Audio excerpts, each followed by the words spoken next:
Bonjour Thierry Ischia. Bonjour. Vous êtes enseignant-chercheur en stratégie à Télécom École de Management, spécialiste du management de l'innovation dans les nouvelles technologies. Et on souhaiterait vous poser quelques questions sur Apple et notamment le départ de Steve Jobs, l'emblématique patron de la firme à la pomme. Alors va-t-elle s'en remettre de ce départ ? On sait tous effectivement que Steve Jobs est malade. On sait également qu'il a préparé son départ. Alors, il a nommé son bras droit, Tim Cook, l'ancien directeur opérationnel, à la tête aux rênes d'Apple aujourd'hui. Tim Cook, qui est un ancien de l'informatique, qui vient d'IBM et qui a travaillé au contact direct de Steve Jobs pendant une dizaine d'années. Donc on se doute bien effectivement que pour Tim Cook précisément, il a pu s'imprégner vraiment de la vision stratégique de Steve Jobs, s'imprégner de ses valeurs et donc la succession sera en partie assurée. Bon, effectivement, Steve Jobs, comme j'ai pu l'évoquer, c'est un leader charismatique. Ce qu'il faut garder en tête, c'est que si Steve Jobs joue un rôle important dans l'innovation, s'il incarne l'innovation made in Apple, l'innovation ne peut pas se résumer à la seule personne de Steve Jobs. Comme on peut s'en douter, il a institutionnalisé l'innovation et fait en sorte que l'innovation soit vraiment très imprégnée dans la culture d'entreprise d'Apple. Alors cette institutionnalisation, elle se traduit tout simplement par un design organisationnel, des routines, des processus, et ce sur différentes fonctions. Alors bien sûr, ça va de la R&D, de l'innovation, jusqu'à la communication et le marketing, qui est également une arme très forte, très puissante qu'utilise Apple pour communiquer et lancer ses nouveaux produits. De mémoire, le budget publicitaire de la seule société Apple sur l'exercice 2010 a voisiné 700 millions de dollars.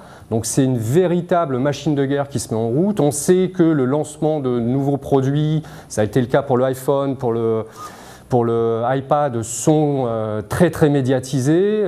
Maccabi et Knights, dans un ouvrage de 2003, parlent d'hollywoodisation de l'innovation, c'est-à-dire vraiment une mise en scène. Et là encore, cette mise en scène de l'innovation nécessite de mobiliser des compétences qui ne sont pas les seules compétences de Steve Jobs. À mon sens, de mon point de vue, le véritable problème ou l'un des problèmes que pose le départ de Steve Jobs, c'est un problème d'image. On sait que Steve Jobs est une icône, comme je l'ai dit, c'est un leader charismatique, il a une aura très forte.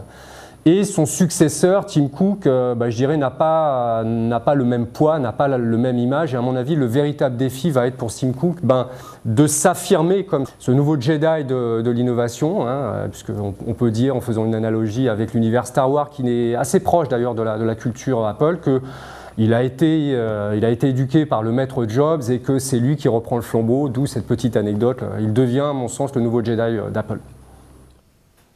Dans le domaine de l'innovation, en quoi Apple se distingue des autres géants du web, tels que Google ou Amazon par exemple ?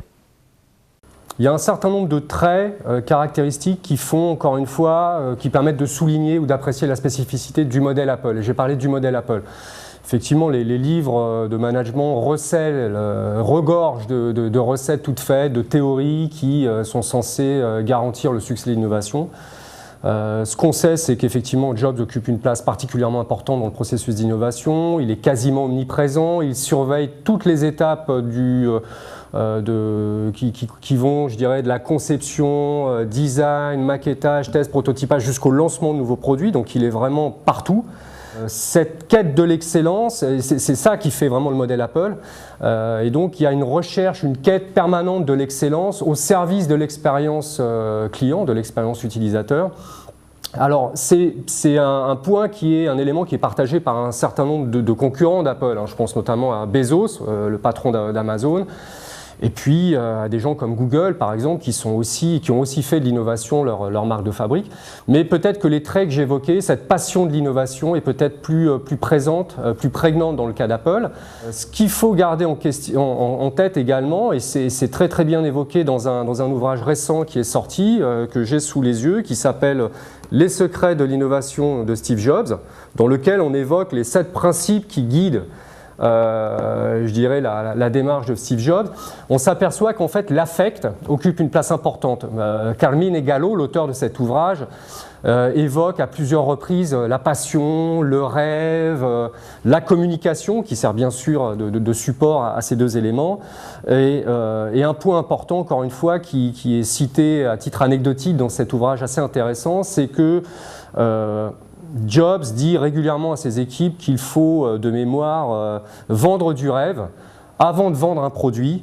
Et donc c'est un trait qui me semble être assez intéressant et qui peut-être tranche avec les concurrents que sont Amazon ou Google. Et de façon générale, y a-t-il une recette pour réussir de grandes innovations ? Alors il n'y a pas de recette toute faite, ça serait trop facile et toutes les entreprises seraient des Apple.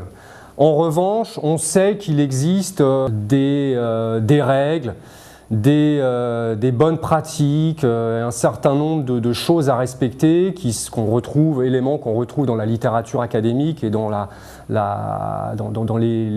publication d'ouvrages en management qui sont très très importants. C'est un domaine dans le management où il y a certainement le plus de publications. On sait, comme je l'ai évoqué, que effectivement l'innovation c'est quelque chose, ça renvoie largement quand même à un processus collaboratif. Pendant très très longtemps, l'innovation a été menée au sein des entreprises, je dirais, dans un modèle, en utilisant un modèle qui était fermé.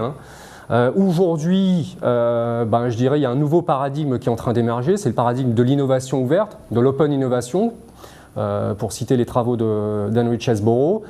Et donc, ce qui semble se dessiner aujourd'hui, c'est vraiment l'émergence d'un nouveau paradigme dans lequel on prône l'ouverture de l'entreprise. Alors, ouverture contrôlée, on n'ouvre pas tout, on va quand même veiller à contrôler d'assez près les corps compétents, ce qui fait vraiment la richesse de l'entreprise, l'ADN de l'entreprise.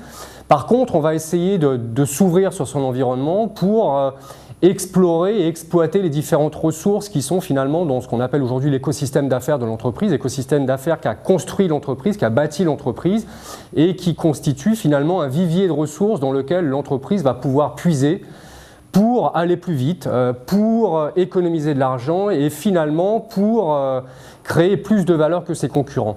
Donc là, la recette du moment, parce que c'est très très typé historiquement, la recette du moment semble être l'ouverture sur son écosystème, l'ouverture du processus d'innovation en vue, encore une fois, de créer plus de valeur, d'améliorer l'expérience des clients. Tout ça, bien entendu, pour le bénéfice de l'entreprise et de ses clients. Merci pour cette interview, Thierry Ischia.